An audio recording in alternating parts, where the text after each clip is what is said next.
I was sitting in the cardiology waiting room when my phone vibrated. "We're leaving the U.S. tomorrow morning. I sold the lake house and Dad's watch. I need the money. Don't call me anymore." I read the message 3 times. My hands went cold. My heart started racing. The 71-year-old woman reflected in the glass across from me looked like she had just lost another loved one for the second time in less than half a year. I jumped to my feet, dropping my entire folder of medical records. The nurse called my name, but I couldn't hear anything anymore. My daughter had just sold my entire life with a single text message, and in that moment, I decided to do something she would never expect. If you're still listening, tell me where you're watching from. Every comment you leave is another mark in this journey. And if this story has touched you, don't forget to hit like so it can reach even further. My name is Helen Brooks, 71 years old, a widow. I live alone in a small house in northern Seattle, where mornings are often drizzled with rain and the smell of freshly roasted coffee drifts in from the corner cafe through the window. I've lived in this city for more than 40 years, long enough to get used to the rain, long enough to believe that some things in life are solid, that they can't be taken away by a single impulsive decision. Richard, my husband, believed that too. We married very young. 45 years of marriage were not always smooth, but they were 45 years built on trust. Richard was a careful man, worked in finance his entire life, the kind of person who always read every line of fine print before signing anything. I was different. I trusted people. I trusted my husband. I trusted my child. I believed family was the safest place to let your guard down. Richard died 6 months ago on a winter morning so cold it went numb to the bone. The heart attack came too fast. I remember that evening clearly. I sat alone in the living room, the armchair he always used, still holding a trace of his warmth, the heavy metal watch he had worn for decades resting on the table, its hands still moving steadily, as if nothing had changed. I stared at it for a long time, wondering how something so small could measure an entire lifetime. Lauren, our only daughter, stayed with me during the first weeks after the funeral. She came often, cooked, cleaned, asked about my health. I thought that in the greatest loss of my life, at least I still had my child. At least I wouldn't have to face old age alone.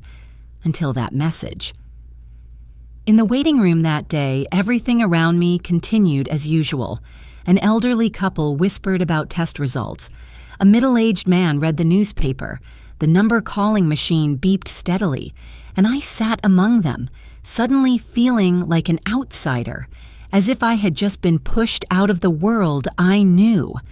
I bent down to pick up the medical file that had fallen at my feet. My hands were shaking so badly I had to grab the chair to steady myself. The nurse called my name again, her voice slightly raised with concern. I shook my head gently, said I wasn't feeling well, and asked to reschedule. I couldn't lie on the exam table right now. I couldn't let the doctor listen to my heart when I didn't even know whether it was beating from illness or from pain.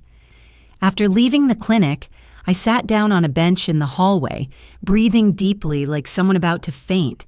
I opened the message again, the same lines, no emojis, no apology, no, "I love you, Mom," just a notification. Cold, clean, final. I called Lauren. 1 ring, 2 rings, then voicemail. I called again and again. On the 4th attempt, she picked up, her voice irritated. "Why do you keep calling, Mom?" I swallowed hard. "Lauren, what did you mean in that message? What did you sell? You can't—" "Mom, I'm busy. Ethan and I are getting ready to go. Just calm down." "Calm down?" I heard my own voice crack. "That's your parents' house and that watch." "You don't need those things anymore," she cut me off. "You don't go to the lake much now. The watch just sits in a drawer. You don't even use it. I needed the money urgently, that's all." You can't just do that," I said, trying to keep my voice from breaking. "That's family property. That's your father's keepsake." There was a very brief pause on the other end. Then Lauren sighed, like someone being patient with a stubborn child. "You're making this a bigger deal than it is. You have a house in Seattle now. That's enough. I have to hang up. The taxi's almost here." "Lauren, wait." The call ended. I sat there for a long time. People walked past me, but no one saw me. I felt ashamed, not because something private had been exposed, but because of something deeper. The feeling of being pushed aside, of being treated as no longer important. At this age, people fear loneliness. But there is another fear, quieter and deeper, the fear of becoming invisible within your own family. The lake house Lauren mentioned is in eastern Washington, where Richard and I spent almost every summer for 30 years. It wasn't a luxury villa, just a 2-story wooden house overlooking a calm lake, where Richard taught Lauren how to fish, where I planted lavender by the porch, where every evening we drank tea and watched the water change color at sunset. We bought it after 15 years of saving, thinking of it as our shared dream for old age. And the watch. The watch Richard wore from the day Lauren was born. The glass slightly scratched, the metal band worn in places, but he never took it off. "Time is the only thing that waits for no one," he used to say. I had thought that after he died, the watch would be passed down to our daughter as a piece of memory, a reminder of the father she once loved so deeply. I left the clinic and drove home in a dazed state. Seattle rain fell steadily on the windshield. Every familiar turn suddenly felt strange. When I got home, I didn't turn on the lights right away. I sat down in Richard's armchair, the blanket he used still folded there. The room was so quiet I could hear the ticking of the wall clock. For the first time since Richard died, I cried out loud, not because I lost my husband, but because I felt discarded by my own daughter, as if all those years of being a wife, a mother, the one who held the family together, could be reduced to a few bank transfers. I thought I had lost everything, the lake house, my husband's keepsake, my savings, and more than anything, I thought I had just lost my only child. But as I stood up to get some water, my eyes landed on the filing cabinet in Richard's office. The cabinet he always kept locked. The cabinet he had once held my hand and said very seriously, "Helen, if anything happens, remember to keep the documents in here safe. Don't give them to anyone, not even Lauren, until you truly need them." At the time, I had just nodded to reassure him. I had never opened the bottom drawer. I had never thought I would need to. Until that night. I stood in front of the filing cabinet for a long time, my hand resting on the cold lock. Part of me still wanted to believe this was all a misunderstanding, that Lauren would call back, apologize, say it was a rushed decision. But another part of me, the part that had lived 71 years, the part that had learned to read dangerous silences in other people's words, whispered that maybe I hadn't lost everything after all, and maybe Richard had seen this long before I ever did. I sat in front of the filing cabinet for a long time that night, but in the end, I didn't open it. Not because I was afraid, but because another memory suddenly flooded back, so vivid it made me lean back in the chair to keep from collapsing. It was the days right after Richard's funeral. I remember that morning clearly. Seattle was gray, the rain light but relentless, the kind that exhausts you more than a downpour. The house, packed with people the day before, suddenly felt unbearably empty. The wreaths were gone.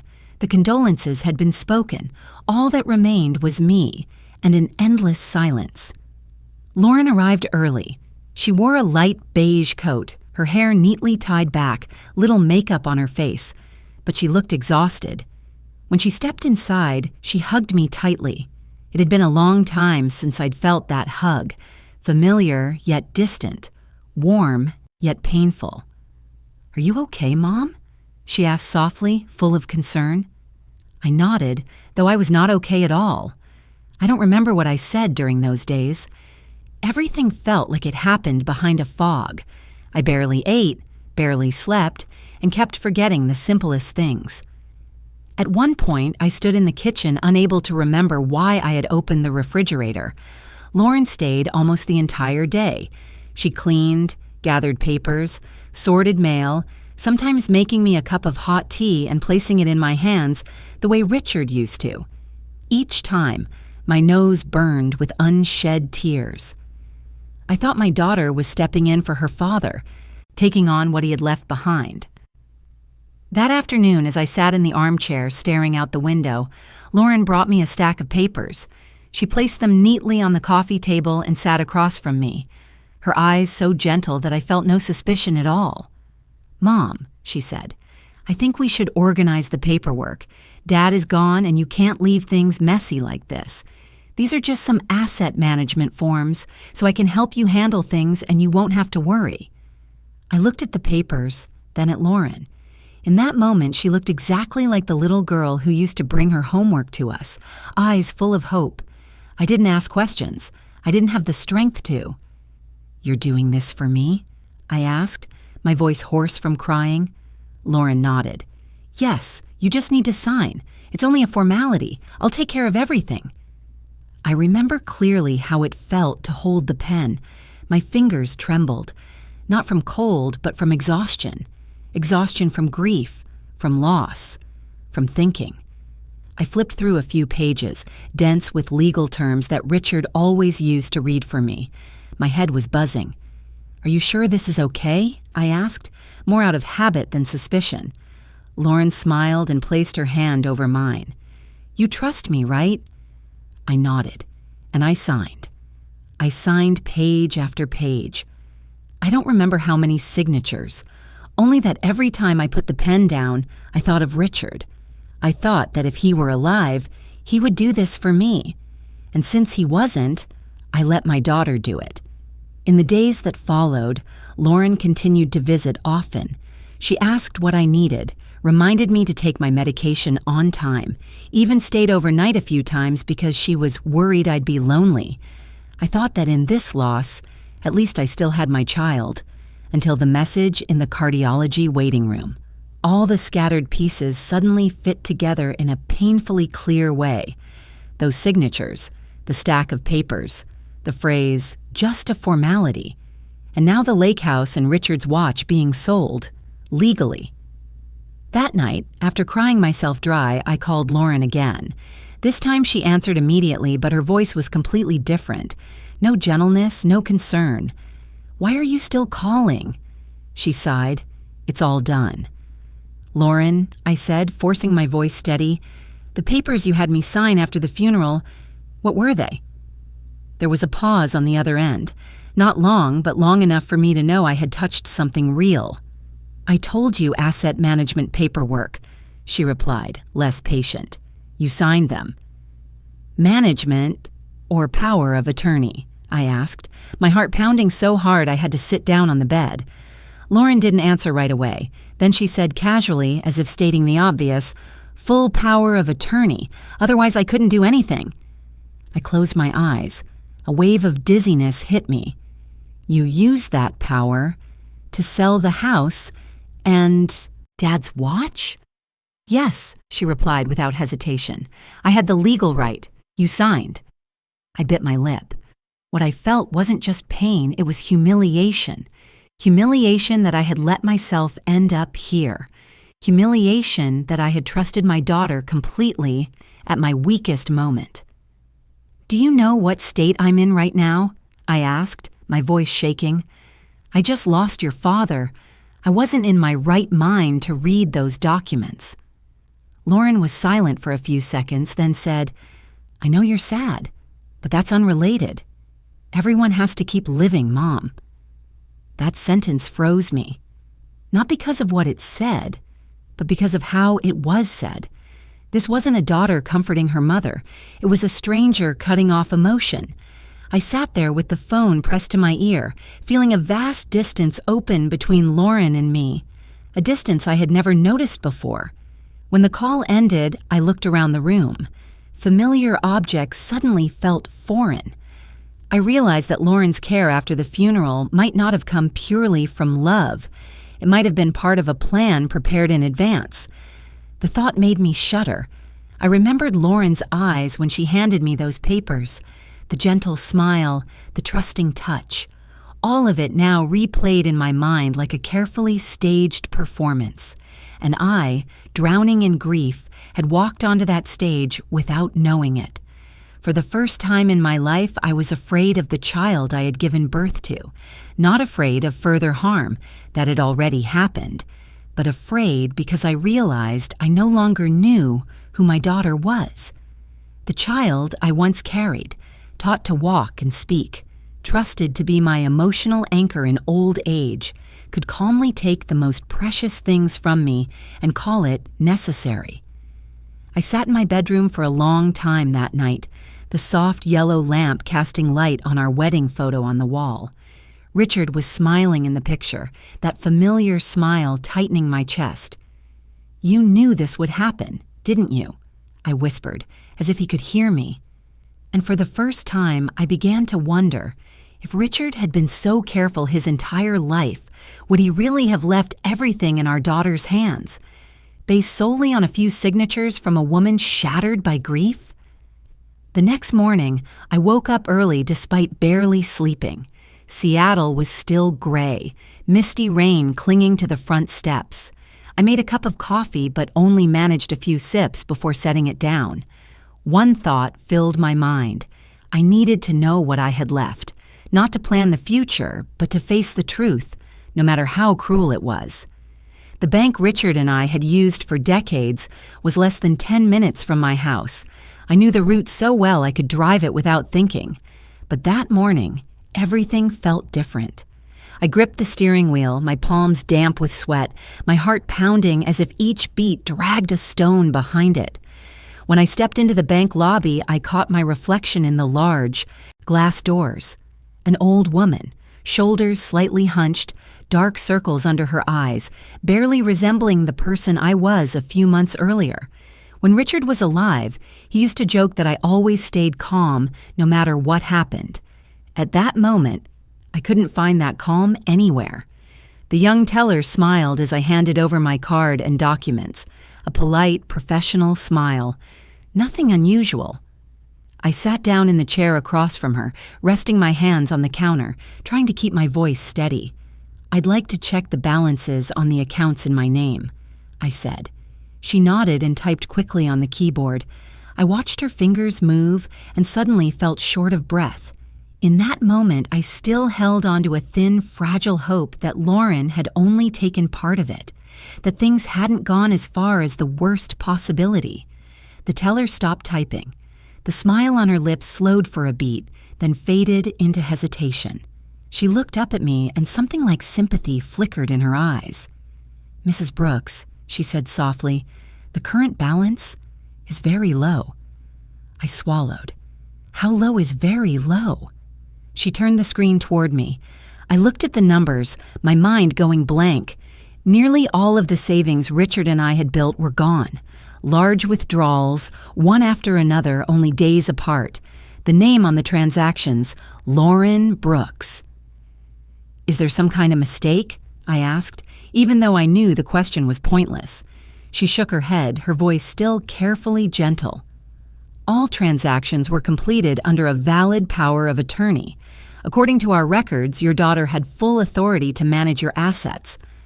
I leaned back in the chair, feeling as if I no longer had the strength to sit upright. "So, there's nothing left?" She looked at me again, this time unable to hide her compassion. "You still have a small amount in your daily checking account, but most of the assets have been transferred out." I don't remember how I said thank you. I only remember standing up, stepping away from the counter, walking past people waiting their turn. Someone looked at me, maybe because I looked so pale. I lowered my head, unable to look back. Outside, the Seattle rain hit my face head on. I stood there for a while, not opening my umbrella, letting the cold drops run down my hair, down my collar. It felt like a punishment, and I didn't avoid it. For the first time in my life, I felt ashamed of being poor. Not because I truly was poor, but because I had been turned into someone with nothing in the middle of my own life. At this age, people talk about rest, about comfort.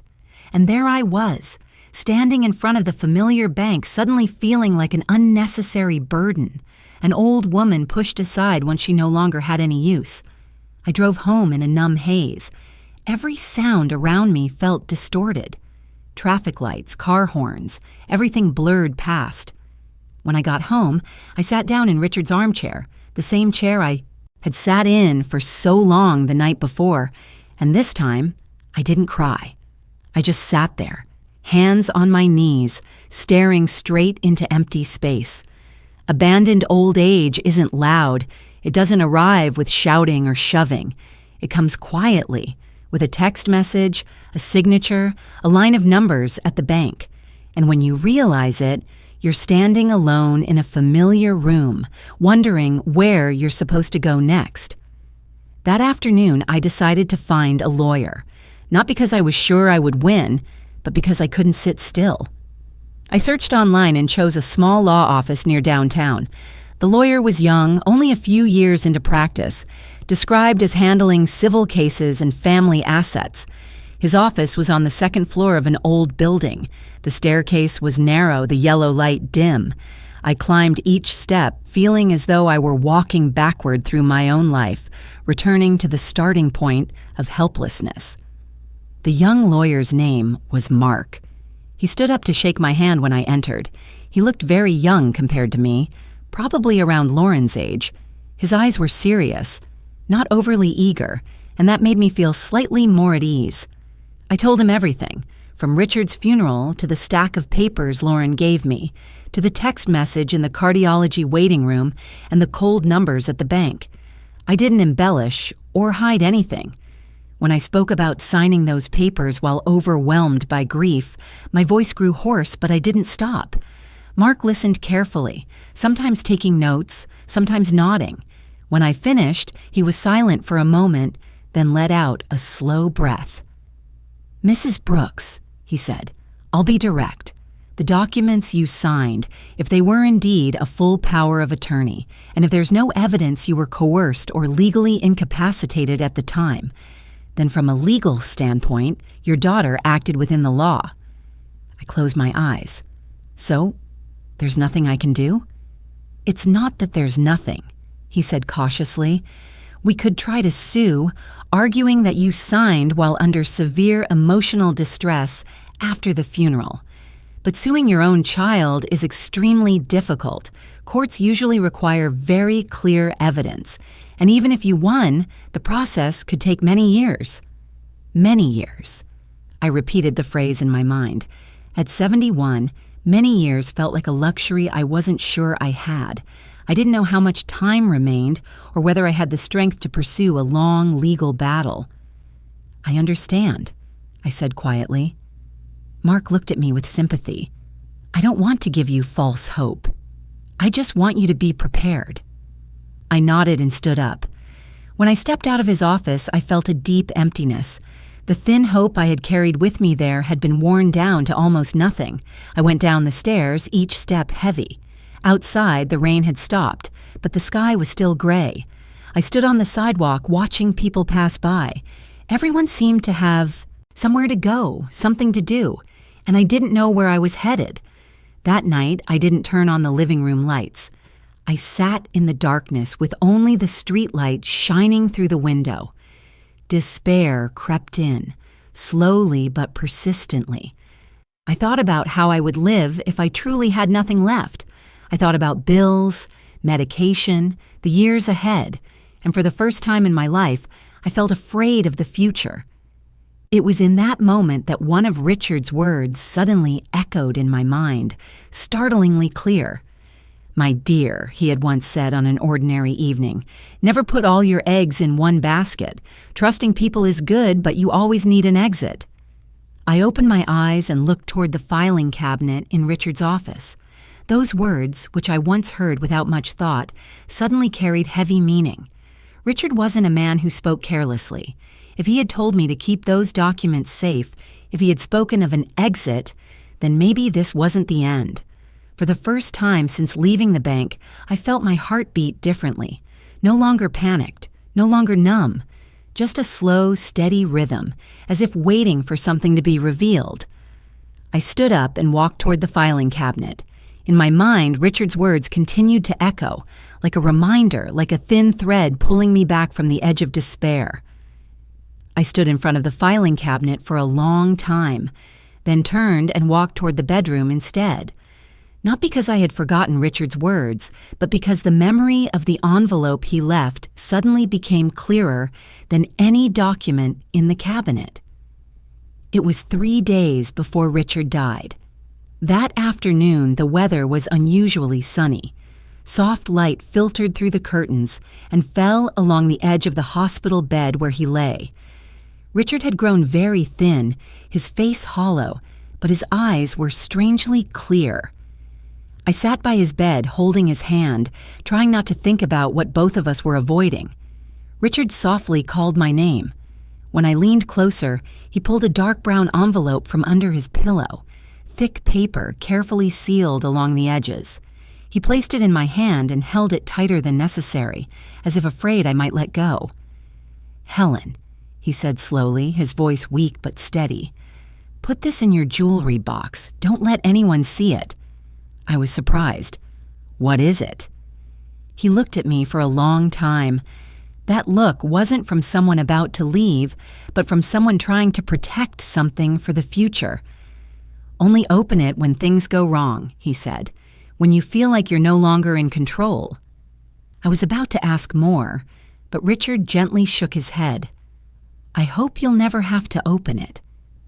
At the time, I thought it was just the over-caution of a man who had spent his life calculating. I nodded, placed the envelope into the old oak jewelry box where I kept my wedding ring, necklaces, the things that carried more emotional value than monetary worth. And then I forgot about it, completely forgot, until now. That night, after remembering Richard's words, I opened the jewelry box. The familiar smell of old wood rose up, carrying decades of memories. Beneath the necklaces and earrings I rarely touched, the envelope was still there, undisturbed, unfaded, as if waiting for me. My hands trembled as I picked it up. The seal was still intact. Richard had closed it carefully. In that moment, I felt afraid, not of what was inside, but of the feeling that everything was about to change in ways I couldn't predict. I sat down on the bed, leaned against the headboard, and carefully opened the envelope. Inside was a neatly organized stack of papers and a handwritten letter. Richard's handwriting, strong, familiar, slightly slanted to the right, the handwriting I had looked at for 45 years. Just seeing it made my chest tighten.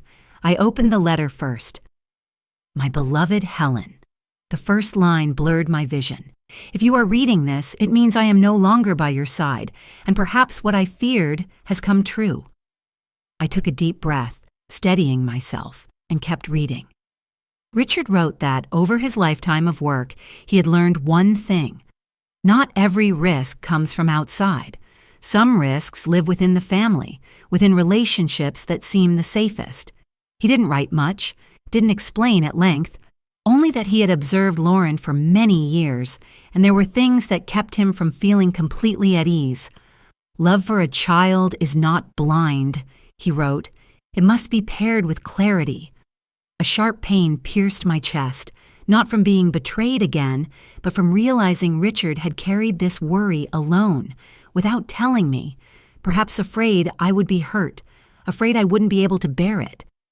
Richard went on to explain that in his later years, he had quietly prepared another plan, not to hide things from me, but to protect me in the worst-case scenario. He called it Plan B and emphasized that it existed only because he loved me, not because he didn't trust our daughter. I set the letter down for a moment, wiped my tears, and opened the stack of papers beneath it. Lines of text, numbers, and company names appeared before my eyes, so confusing at first that I couldn't grasp them all. But the more I read, the more I understood the scale of what Richard had done. There were property ownership certificates under the name of a limited liability company I had never heard of. There were reports of stocks and bonds invested many years earlier. There were bank statements from 2 different financial institutions, all in my name, but with passwords and access only Richard had known. I sat there for a long time, turning page after page, my heart pounding harder with each line. These weren't small amounts. This was wealth accumulated carefully, invested strategically over many years. Richard had built a financial foundation I had never imagined. I wasn't poor at all. In fact, I was far wealthier than I had ever thought. But what stunned me most wasn't the numbers. It was a separate file, clipped with a metal fastener at the bottom of the stack. On the cover, in Richard's handwriting, were a few simple words: Real Estate Seattle. I opened it, and my heart nearly stopped. They were the ownership documents for the upscale apartment building where Lauren and her husband were living. The address was clear, unmistakable. The legal owner, a company Richard had established years ago. The final beneficiary, me. I had to read it several times before I believed it. Lauren had always told me the apartment was the result of smart investing, that she and her husband had built it on their own. I had believed her. I had been proud of my daughter. I never imagined that Richard, so quietly, had been the one behind it all. I sat motionless, the envelope spread open on the bed, my mind spinning. Every scattered piece suddenly fell into place in a way that was both painful and clarifying. Richard had known. He had seen the signs I ignored. Lauren's impatience when it came to money, how easily she dismissed emotional values. The questions that seemed harmless but always circled assets and ownership. Richard hadn't jumped to conclusions, but he hadn't looked away either. I remembered the rare moments when Richard mentioned Lauren and his voice grew noticeably lower. "She's smart," he once said, "but sometimes too impatient." At the time, I brushed it off, assuming it was just a generational difference. Now I understood. It was the concern of a father who had seen much farther than I ever did. I picked up the letter again and read the final lines. "Helen, if you are reading this far, I hope you won't blame our daughter, and you won't blame yourself either. People only reveal who they truly are when opportunity stands before them. I didn't prepare these things to punish anyone, but to give you a choice. You can take back control of your life, or you can continue to trust if that is what you choose. The decision is yours." I folded the letter and pressed it against my chest. Tears fell, but this time they were no longer tears of helplessness.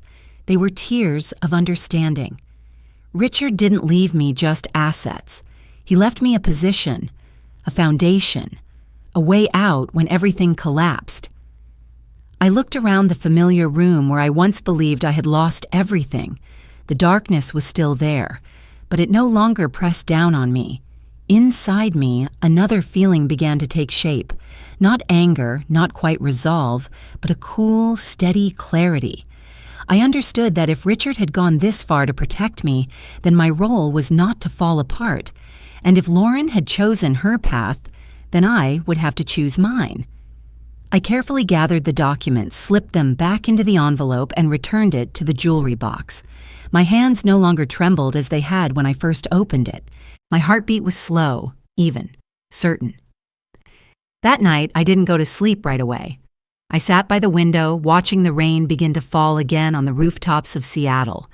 And for the first time since receiving that text message in the cardiology waiting room, I no longer felt like someone who had nothing left.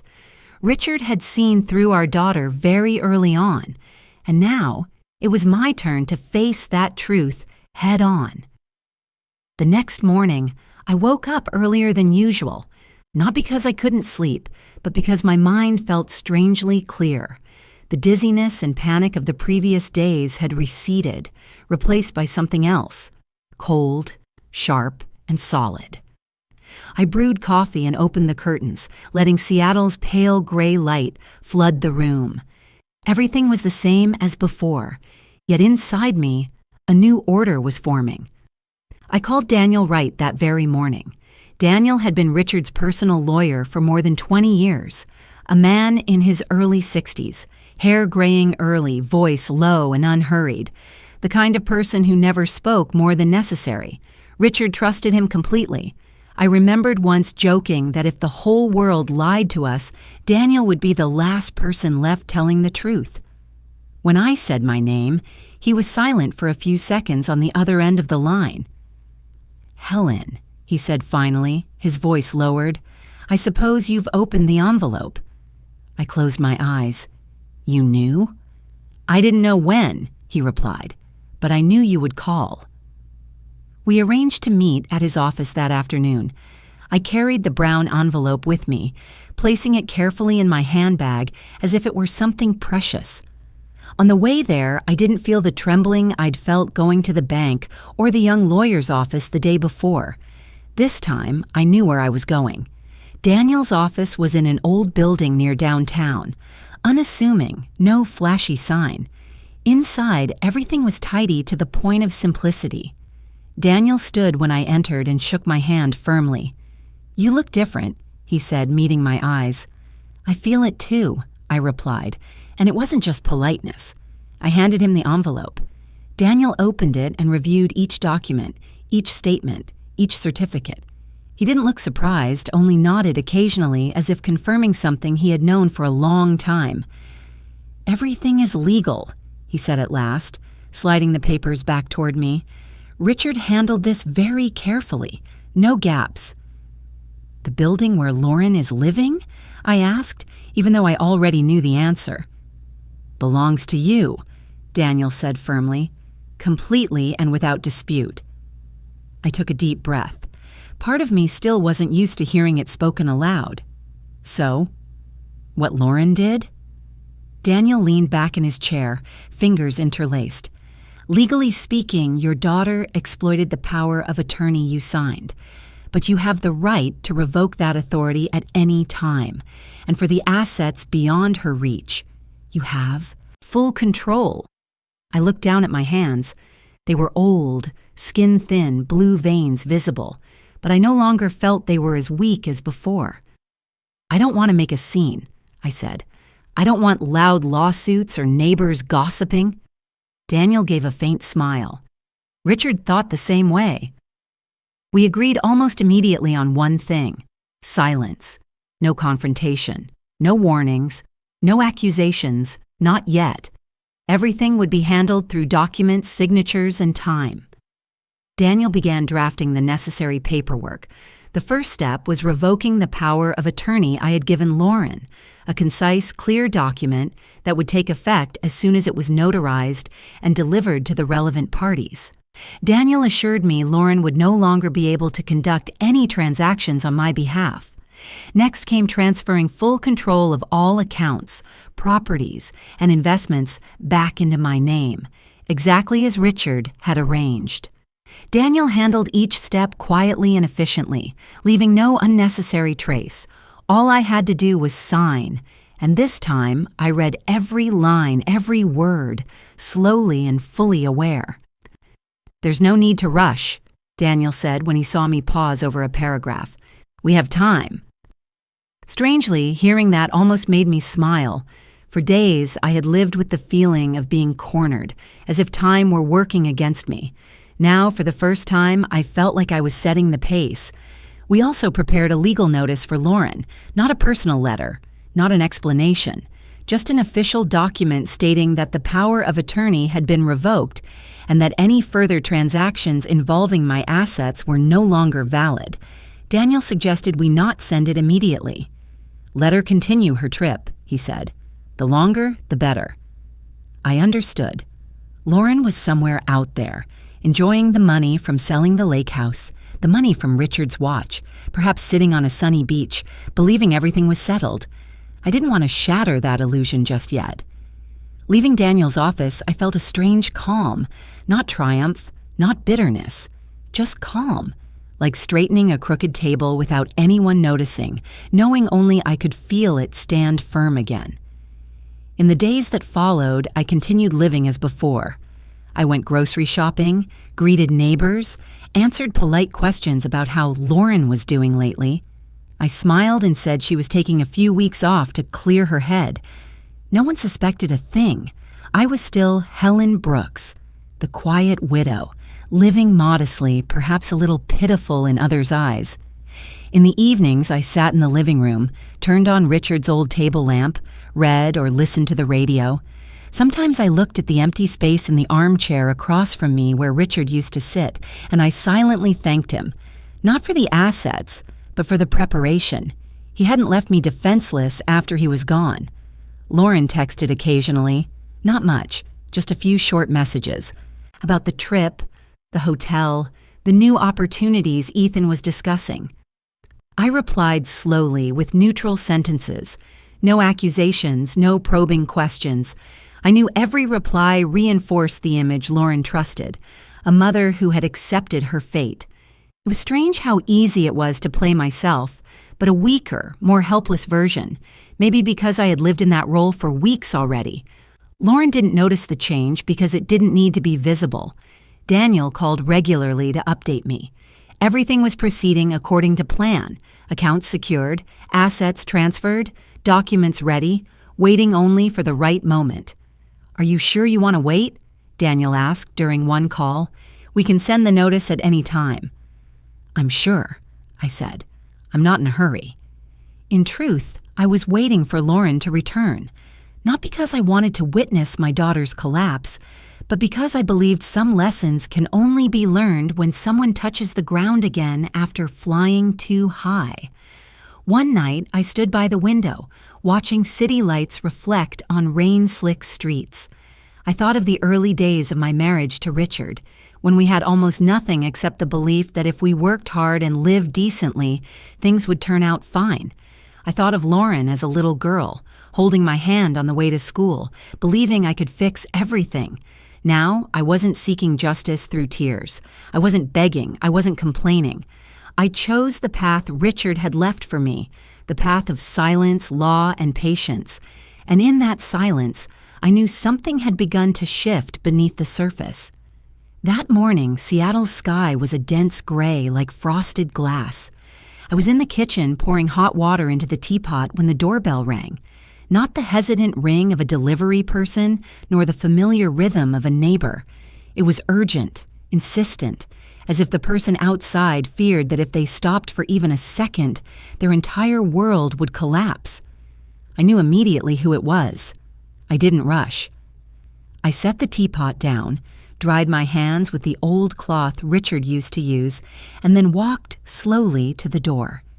In that moment, I realized my heart wasn't racing.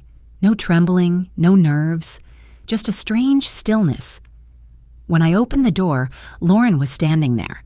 She looked nothing like the travel photos she had sent weeks earlier. Gone was the healthy tan, the confident smile. Her eyes were bloodshot, her hair messy, her coat pulled on hastily as if she had rushed out without thinking. In her hands was a crumpled stack of papers. I recognized the legal notice immediately. "Mom!" she panted, her voice breaking. "What is this? What's going on?" I stepped aside and opened the door wider. "Come in," I said gently. "It's cold outside." Lauren walked in but didn't sit down. She stood in the middle of the living room, eyes darting around as if searching for an explanation hidden somewhere on the walls, the shelves, Richard's armchair. A few seconds later, Ethan Miller appeared behind her. Ethan was tall, broad-shouldered, his face usually marked by an overconfident ease. But today, that confidence was cracked. His jaw was tight, his eyes darkened when he saw me. "What kind of stunt is this?" Ethan said bluntly, without greeting me. "We just got back and received an eviction notice. Are you out of your mind?" Lauren turned to him. "Ethan, please." Then back to me, her voice breaking. "Mom, say something. This is a misunderstanding, right? That apartment is ours. We bought it. We have the paperwork." I walked over to the sofa and sat down. I gestured for them to sit, but neither did. That was fine. I didn't need them seated to speak. "Lauren," I said calmly, "did you read the notice carefully?" She swallowed. It says the building belongs to you, that our contract is only a limited right of use. That can't be true." Ethan scoffed. "You think you can fool us? Richard was just a banker. Where would he get the money to own an entire building?" I looked at Ethan, really looked at him, for the first time in a long while. "You know," I said evenly, "Richard never liked showing off. and he especially disliked showing anything to people who only see money. Ethan opened his mouth to say something, but I raised a hand. Strangely, he fell silent. I stood up and walked to the wooden cabinet by the window. I opened the bottom drawer and took out a thin folder, copies, not originals. I placed them on the coffee table. "These are the ownership documents for the building," I said. "The company listed is Evergreen Holdings, LLC. That company belonged to Richard." Lauren bent down, trembling as she flipped through the pages. Each line, each seal seemed to drain a little more strength from her body. I watched her shoulders slowly slump. "That's impossible," she whispered. "Dad never told me." "He told me," I replied, "and he knew why." Ethan stepped forward, snatched the papers, skimmed them in panic. "This isn't legal," he said loudly, as if reassuring himself. "We'll sue. We have lawyers." "You're free to," I said. "But Daniel Wright prepared everything. It's all legal. Every transaction, every contract. No loopholes." Lauren let the papers fall onto the table. She looked at me, her eyes filled with both anger and confusion. "So you did all this behind my back? Like you did to me?" I asked, without raising my voice, without accusation. The room fell silent. Ethan turned to Lauren as if truly seeing his wife for the first time. "You said she agreed," he snapped. "You said she didn't need those things anymore." Lauren broke down. I thought Mom would understand. She doesn't go to the lake house anymore. The watch just sat in a drawer." "That was my life," I said, my voice lowering for the first time. "And your father's." Lauren collapsed onto the chair, covering her face with her hands. I felt her body shake like a lost child. Ethan, on the other hand, paced the room, furious and restless. "You can't do this," Ethan said. "We just got back. We don't even have stable jobs. Are you really going to throw your daughter out onto the street?" I looked at him, then at Lauren. In that moment, I didn't see enemies. I saw two adults who had grown used to living off what wasn't truly theirs. "Lauren," I said, turning back to my daughter, "I'm not asking you to understand me anymore." She looked up, eyes swollen. "Mom." "I'm not asking you to love me," I continued. "I'm not asking you to remember your father. I'm only saying one thing." I paused, letting each word carry its weight.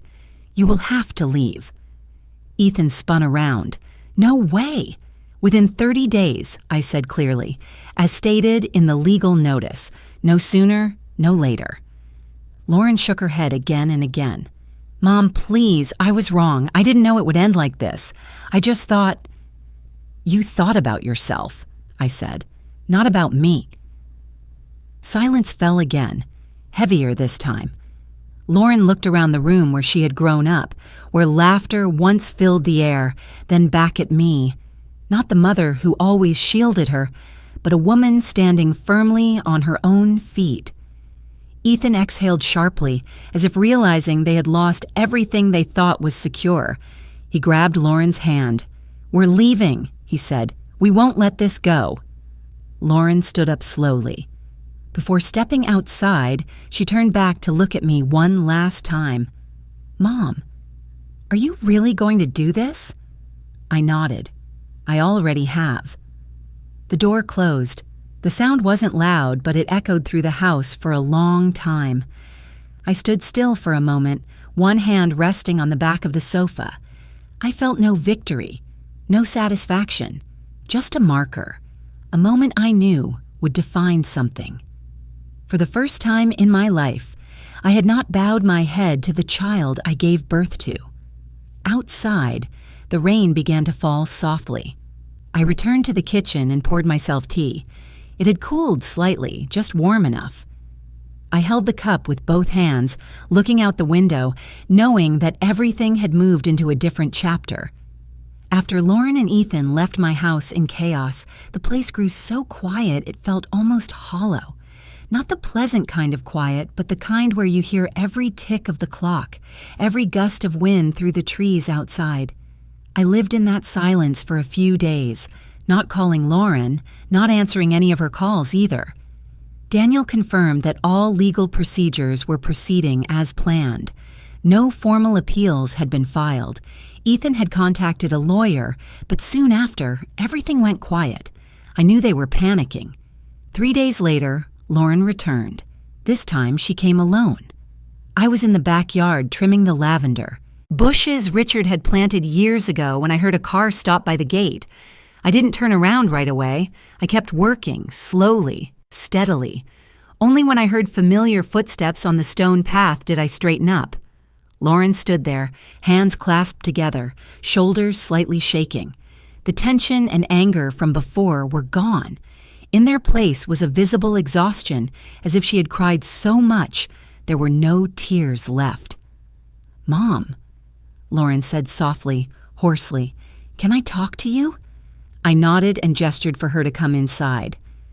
We sat across from each other in the living room, just far enough not to touch, but not so far that we could pretend to be strangers. Lauren lowered her head first. "Ethan. He's not who I thought he was." I didn't respond. "We've been arguing non-stop for days," she continued. "He said this was all your fault, that you were selfish, that you ruined our future." Her voice cracked, but then I realized he was only worried about himself. I looked at her, and for the first time since Richard died, I saw real confusion in Lauren's eyes, not calculation. "He said that if there was no apartment, no money, then he didn't see any reason to stay," Lauren went on, almost whispering. "He packed his things. He left, Mom." I took a deep breath. There was no joy in me, only a dull sadness like seeing a crack I'd known about for a long time finally split wide open. Lauren looked up at me, her eyes red. I was wrong. I trusted him too much. I thought I was building a better life, but really I was just chasing things that didn't belong to me. I stayed silent for a long time. Old images rose in my mind. Lauren at 5 or 6, hair in braids, running toward me after school to show me a crooked drawing. Lauren at 12, sitting on the steps of the lake house, crying because kids had teased her. Lauren at 18, hugging me tightly the day she left for college. I once believed I understood my daughter. Maybe I did, but I hadn't been strict enough. "Lauren," I finally said, my voice slow and clear, "I could make you leave that building in 30 days, as the law allows. I have every right to do that." She nodded slightly, as if she'd already prepared herself for those words. "But I can also choose a different path," I continued. Lauren looked up, a fragile spark of hope flickering in her eyes. "What path, Mom?" I stood and walked to the window, looking out at the garden. "A path with no ease, no luxury, none of the things you're used to." I turned back to her. "I won't give you money. I won't give you a luxury apartment. But I can offer you a simple temporary place to live. A much smaller apartment in an older building. No elevator, no concierge, no amenities." Lauren swallowed. I can accept that." "There's more," I said. "You'll have to support yourself. Get a job. Any honest job. And on top of that," I paused for a moment, "you'll have to do community service, work with people society often forgets, the elderly, the homeless, people who have no one by their side."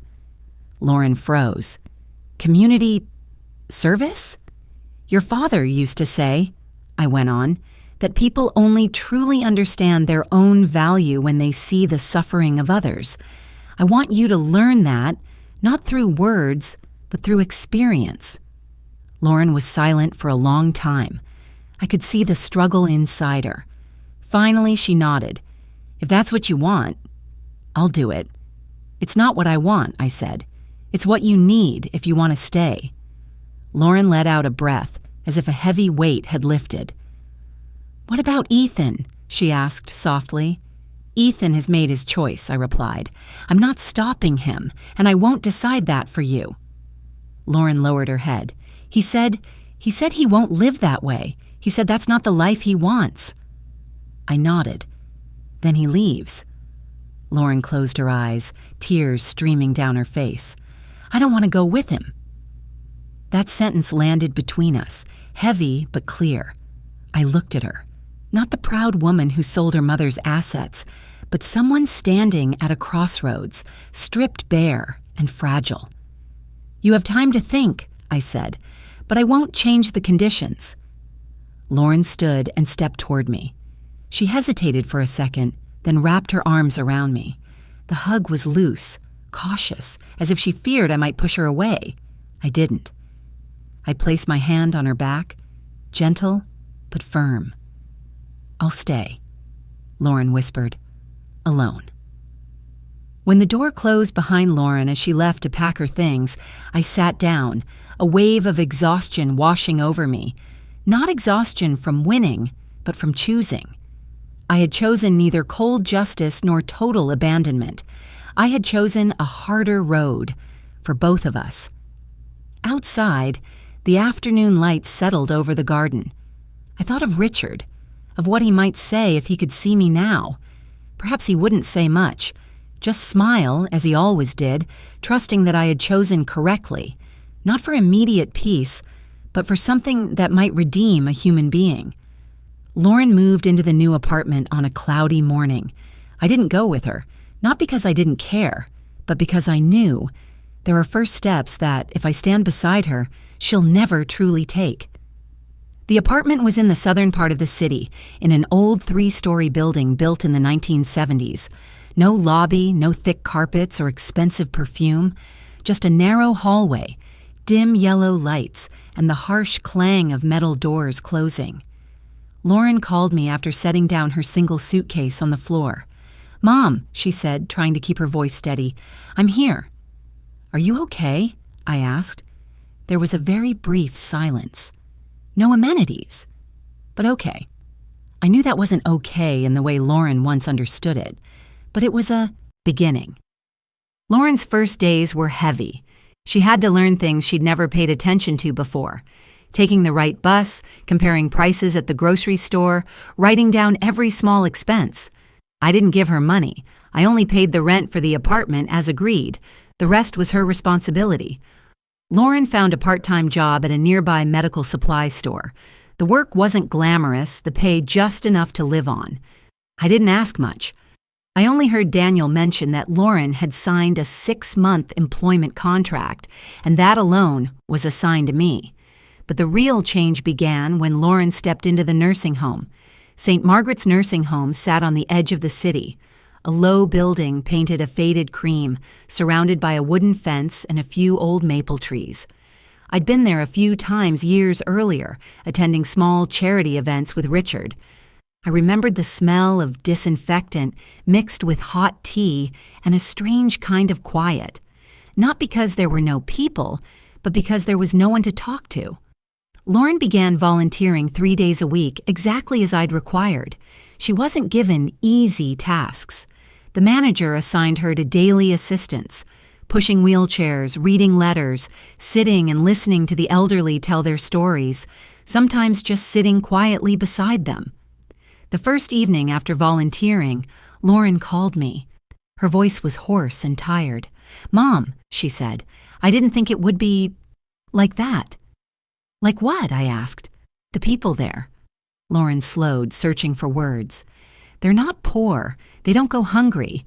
But they're very lonely." I didn't say anything. I let her continue. "Today, I met an elderly woman," Lauren went on.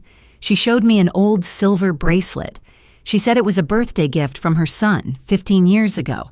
She told me her son is very busy, doesn't call often, but she's sure he remembers her." Lauren paused. I could hear her uneven breathing. "Later," she continued, "a nurse told me that son moved to another state a long time ago, left no address, never came back." Something in Lauren's voice made me grip the phone tighter, not from pain, but because I knew she was starting to see. In the weeks that followed, Lauren stopped calling me every day. She was busy, tired, but each time she did call, her voice had changed a little, less defensive, less blaming. She told me about Mr. Henry, a former carpenter with no living relatives, about Mrs. Ruth, who sat by the window every afternoon, looking out at the parking lot, waiting for a car that never came, About birthdays celebrated simply with store-bought cake and a few candles, but no family. "Mom," Lauren said during a late call, "I think I came very close to becoming someone who made them sit there." That sentence fell between us, heavy and true. I didn't answer right away. I looked out the window, watching the drizzle fall on the awning. I thought of myself sitting in the cardiology waiting room, reading the text about selling the house and the watch. I thought of what would have happened if Richard hadn't left that envelope. "I think that realization is a good thing," I finally said. "Seeing it before it's too late." Lauren's awakening didn't come in a dramatic moment.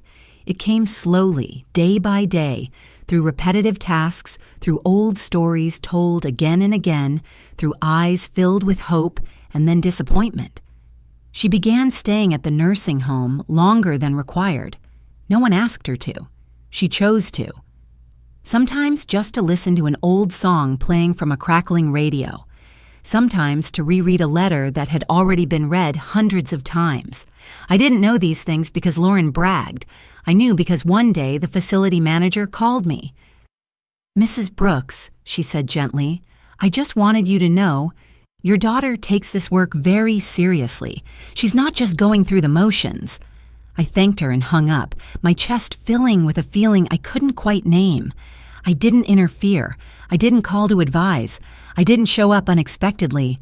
I let Lauren collide with that simple life, with the people society so easily forgets. Some nights, I sat alone in the living room, looking at Richard's empty chair, and wondered, was I being too hard?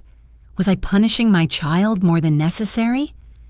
Then I remembered the look in Lauren's eyes when she sold the lake house, so certain without hesitation, and I understood.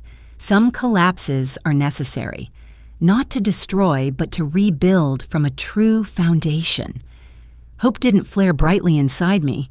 It was small, fragile, like a nightlight in a dark hallway. But it existed, and for a woman my age, that was enough to wait a little longer. I returned to the lake house one misty morning when the water was so still it reflected every slow-moving gray cloud.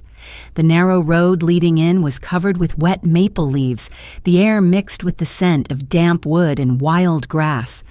I parked the car and sat for a long moment before opening the door, not out of hesitation, but because I wanted to hold on to that moment, the moment I knew I had reclaimed what had once been so cruelly taken from me. The house stood there, unchanged in location, but different in feeling. Paint peeled from the porch. A few boards on the railing creaked in the wind. A long scratch marked the front door. Someone must have been in a hurry once. I placed my hand on the doorknob, took a deep breath, and stepped inside. The familiar smell rushed toward me. Old wood, paper, black tea Richard loved. I didn't cry. I just stood still, letting each room speak to me in the quiet language of memory. I decided not to sell the house. The decision came quickly. So quickly it surprised even me. Daniel had suggested selling it would be easy, safe, and financially sensible. But I knew that if I sold it, I would be closing, a door I needed to open. I wanted to restore the house, not to return to the past, but to lay a new foundation. I called Lauren that evening. She was silent when I told her I'd taken back the lake house. Then she asked softly, "What are you going to do next, Mom?" "Clean up," I said. "Repair things. If you want, you can come help." Lauren didn't answer right away. It wasn't until the next day that she texted back, "I'll come this weekend." Lauren arrived on Saturday morning wearing an old jacket and worn sneakers.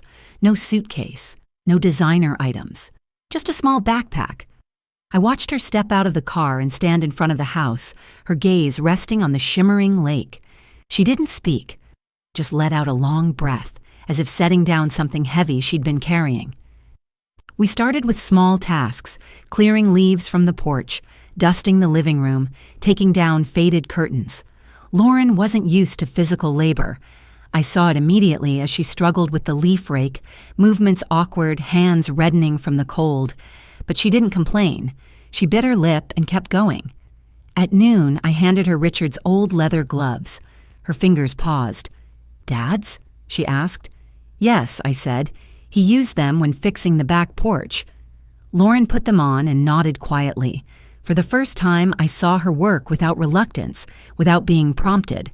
We worked side by side, each on our own task, saying little. The sound of sweeping, wood lightly knocking, wind moving through the trees, a slow, steady rhythm. In the days that followed, Lauren came more often, weekends, then some weekday afternoons when she got off work early. She learned how to scrape old paint, mix mortar, replace rotted boards. Some days her hands blistered. I handed her a tube of ointment. She gave a strained smile, said, "It's fine," and kept working. We began talking more, not heavy conversations, but small, scattered ones. I told Lauren about the time Richard and I bought this house when his salary was still low and I worked 2 jobs.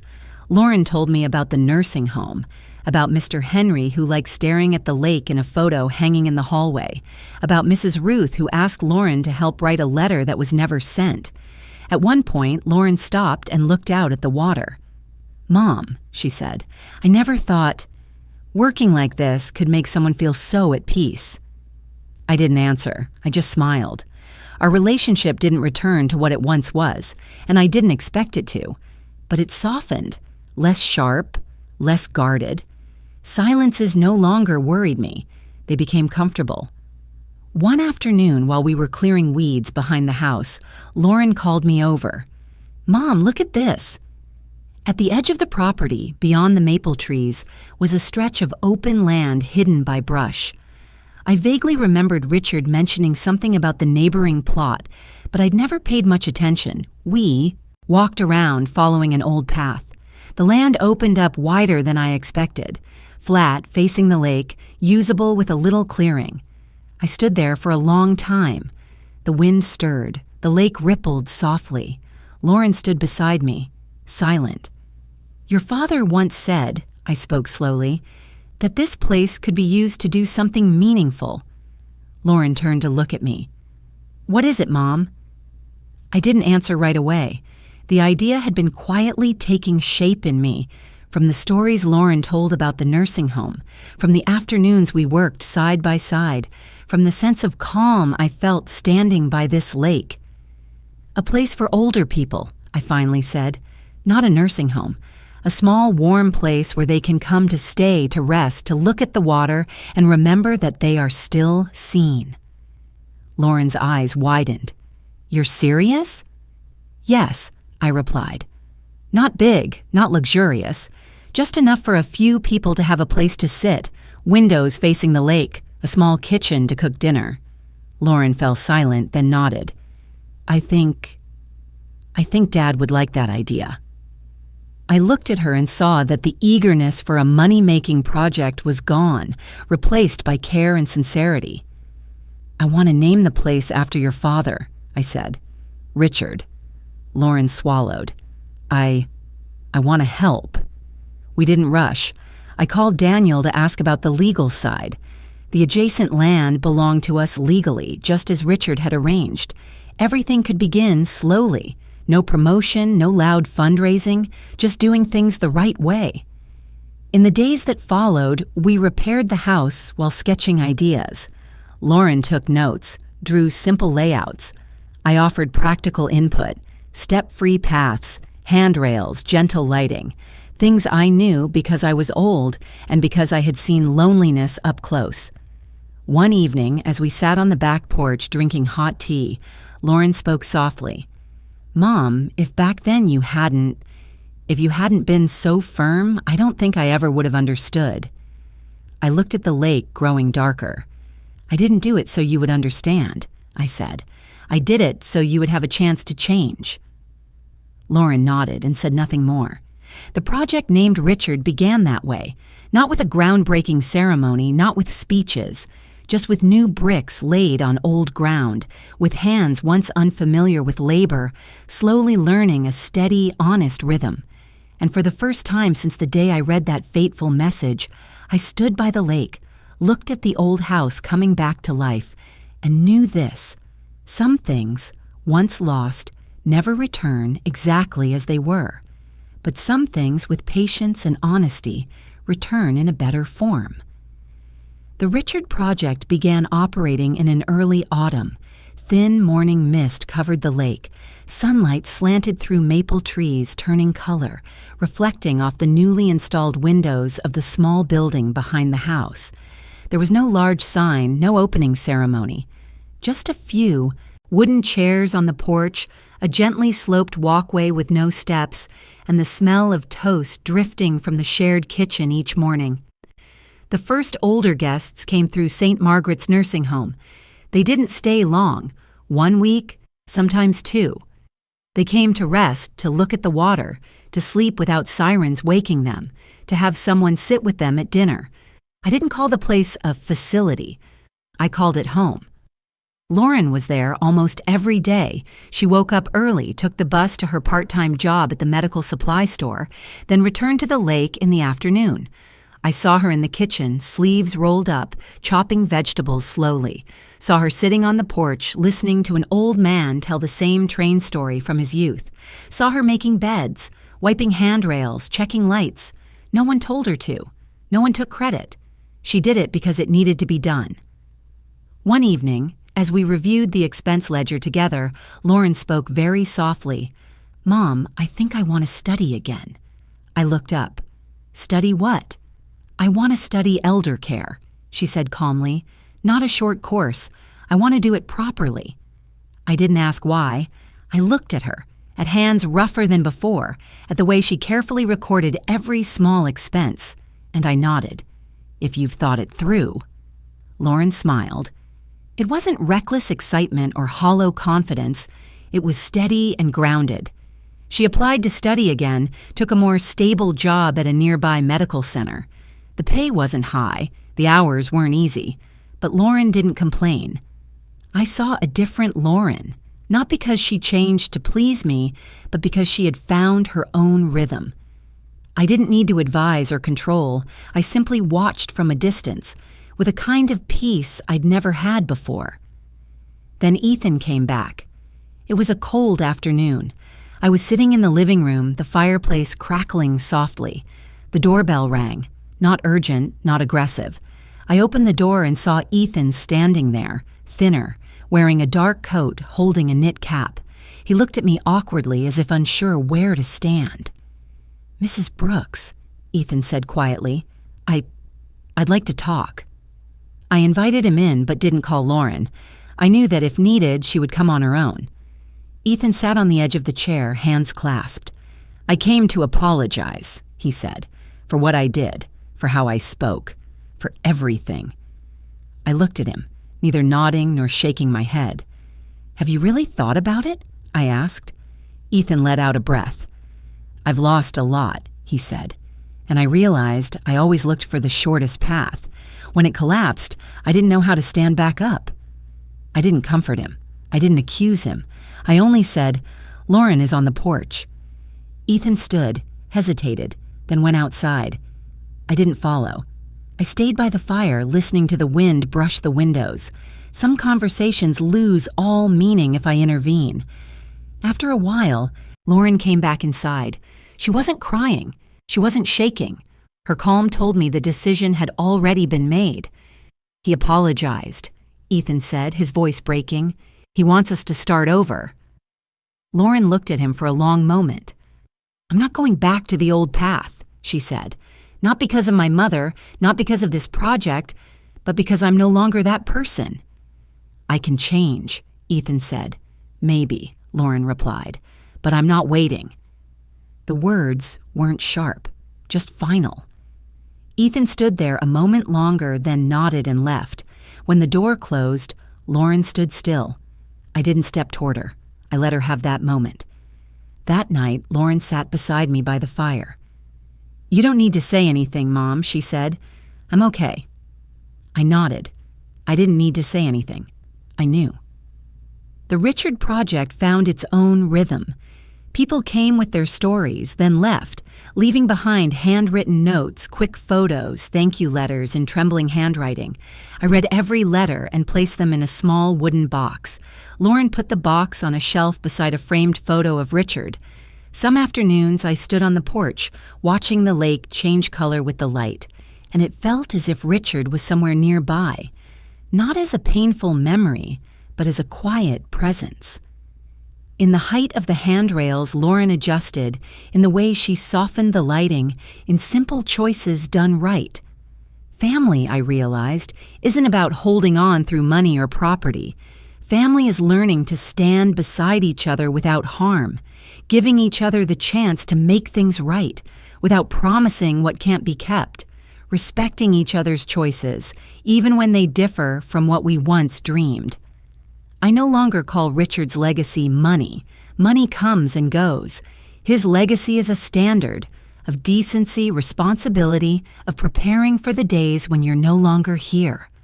Lauren lives within that legacy, in her own way, and I, at this age, learned something simple.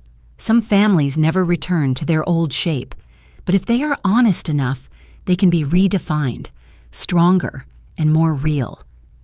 The letter arrived on a quiet morning when the lake lay flat like a mirror and mist clung to the porch railing. I was making tea when Daniel called. His voice was lower than usual, careful as if afraid to disturb something fragile. "Helen," he said, "it's time." I understood immediately, though we had never spoken of it again after Richard died. Richard had a habit of arranging things by timing, as if he believed some doors should only be opened after a person had lived through enough storms to understand what lay behind them. I set the teacup down, looked out at the lake, and felt a familiar steadiness in my chest. Not urgency, not fear, just quiet readiness. That afternoon, Lauren and I sat across from Daniel in his old office. Light streamed through the tall windows, falling across the desk darkened by years. Daniel placed a thick, sealed envelope in front of us. In the corner, Richard's handwriting was clear and steady, just as it had been in life. Richard asked that this be opened when the community project was running steadily, Daniel said, and when both of you were ready. Lauren took a deep breath. I placed my hand over hers and felt the slight tremble. I said nothing. In moments like this, words only dilute meaning. Daniel opened the envelope. Inside was a handwritten letter and a neatly arranged set of legal documents. He read the letter first, his voice even, letting each sentence stand on its own. Richard wrote that he didn't want his assets to become a source of division. He wrote that money, if not placed correctly, only magnifies the worst in people. Then he spoke of the community fund, not as a new idea, but as a seed he had planted long ago, waiting for enough light. Under that late will, most of Richard's remaining assets, investments he had kept private, were transferred into a fund for the elderly community. The fund didn't bear his name in any grand way. It had a simple name, like Richard himself, Lakeview Community Trust. Its purpose was clear: short-term housing support, emotional care, and small projects to help older people feel seen and heard. Daniel paused and turned the page. Richard appointed both of you as trustees, he said, with the condition that major decisions must be made together. Lauren looked up, eyes wide. What I saw there wasn't excitement, but real concern. Responsibility, when it arrives at the right time, doesn't make people joyful. It makes them quiet. Your father trusts you, I said softly, not to reassure her, but to name what was present. Lauren swallowed. I'm afraid I'm not good enough, she said. I'm afraid I'll get it wrong. Daniel smiled gently. Richard wrote that he didn't need perfection, he said. He needed honesty. The meeting ended in silence. On the way home, Lauren and I didn't talk much. Wind moved through the roadside trees, dry leaves rustling under the tires. When we reached the house, Lauren stopped on the porch, watching the lake take on its evening colors. Mom, she said, if I had received this before everything happened, you would have done things differently, I said without thinking. But you didn't receive it, And maybe your father knew that." Lauren nodded, eyes moist. "I feel like I'm standing on the foundation of things I once broke." I placed a hand on her shoulder. "What's lost can become a foundation," I said, "if we're willing to learn." In the weeks that followed, we began managing the fund, not with long meetings or flashy plans, but with small, concrete decisions. A grant to install handrails in an elderly person's home, a short lakeside stay for a couple who had lived their whole lives amid city noise. Lauren worked carefully, asking more. Then she spoke, writing more than she promised. I watched her and saw a maturity that needed no proof. Lauren wasn't trying to make me proud. She worked because it was right. Once, when a funding proposal was declined for not meeting the mission, Lauren was quiet all evening. But the next morning, she returned to the file, revised it, and resubmitted it in a better form. I didn't need to remind her. I simply stood nearby. Some nights, alone in the living room, I thought about the months I'd lived with anger. I didn't blame myself. I only realized that resentment, even when justified, is a burden. I began learning to let go, not to forget, but not to let it govern every choice. Letting go didn't make things easier. It made them real. I no longer wished Lauren would become the daughter from my memories. I accepted her as she was, learning, repairing, moving forward step by steady step. Our family isn't perfect. Silences still exist. Some cracks never disappear. But it's real. Real in how we say no when needed. Real in how we stay when things are hard. Real in not using money to cover responsibility. One evening, as Lauren and I hung a small sign in front of the lakeside building, just hours of operation and one line, "You are welcome," Lauren turned to me and smiled. The smile wasn't loud or proud. It was enough. I looked up at the sky, clouds drifting slowly. I thought of Richard, not as a distant figure, but as a living standard, in unglamorous decisions, in patience, in the belief that people can grow better if placed in the right position at the right time. And I understood. The final letter didn't close a story. It opened a way of living, where family isn't measured by what we keep, but by what we dare to give, together, responsibly. Many years have passed since the morning I stood in the cardiology waiting room and read that message. Time hasn't erased the memory, but it's dulled its claws. I'm older now, more gray hair, slower steps, but I don't feel smaller. If anything, something in me has grown steady enough for me to realize this. Peace doesn't come from holding tightly, but from putting things where they belong. I live between two places.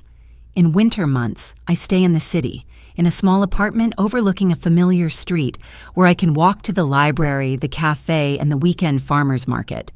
The rest of the year, I return to the lake house, where mornings bring thin mist, afternoons spill sunlight across the water, and wind through the maples sounds like an old greeting. I no longer see these places as separate. They are two rhythms of one life. Lauren lives simply. She isn't wealthy, isn't flashy, no longer chasing glittering things. She works steadily, studies when needed, returns to the lake, each weekend to support the project named Richard.